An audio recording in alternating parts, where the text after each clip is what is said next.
Charles Njai, chairperson of the civil society organizations in the Gambia, has urged the Barrow-led government to prioritize the working condition of members of the security services and not use a lack of enough resources or finance as an excuse.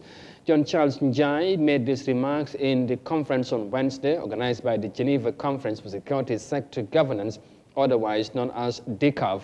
The conference was held to demonstrate the progress and achievements registered in the form of the security sector, with special impetus on results achieved in the country. Within the DCAV framework, Yahya Jammeh has more details of that in this report. Members of the security services do take an oath to diligently serve their country in the maintenance of law and order, the protection of the lives and properties of members of the public, the prevention of crime, the reduction of the fear of crime, the defense of the territorial integrity of the state, and improving the quality of life for all citizens. The responsibilities imposed by law on these brave men and women in uniform are enormous, and to a large extent, they have over the years lived up to expectation.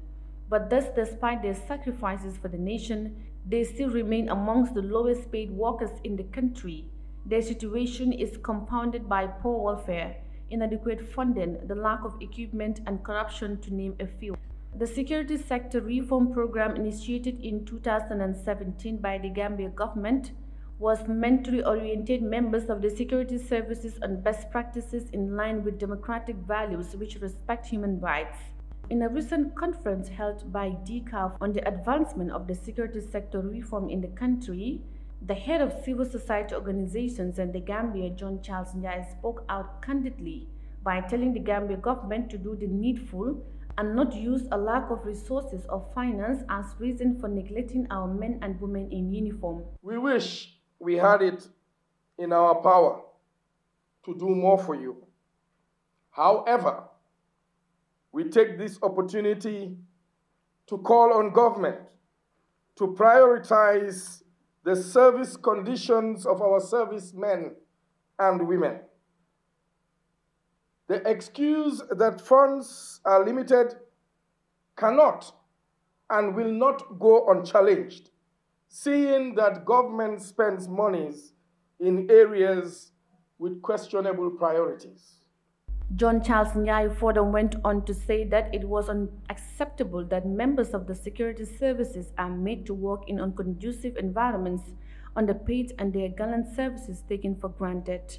It is our security men and women that keep us secured. When we are asleep, and if we can say we enjoy peace in this country, it's because of the diligence, the hard work of these great women and men in uniform. So we cannot take their conditions of service and play with it. They cannot be underpaid. They cannot work in environments that are not conducive. They cannot be ill-equipped to execute their duties. Mr. Njai believes that for the security sector reform to be rigid in the Gambia, the government must uplift the conditions of service for the men and women in uniform. Our government must make security conditions of service a priority. And now that we are in the discussions for government, for the estimates, I call on the National Assembly members to ensure that the resources allocated to our national security services is adequate for them to do a good job. We keep accusing our security men and women of corruption, that the police keep standing on the way when their salaries can hardly buy a bag of rice.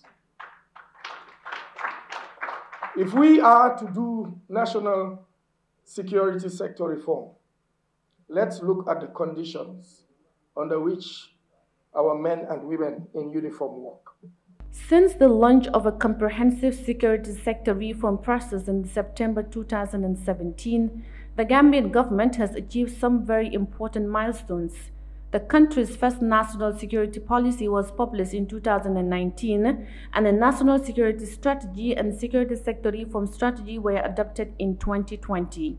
The Gambia has entered a key phase in its security sector reform journey as it moves to articulate and implement institutional reform across the sector.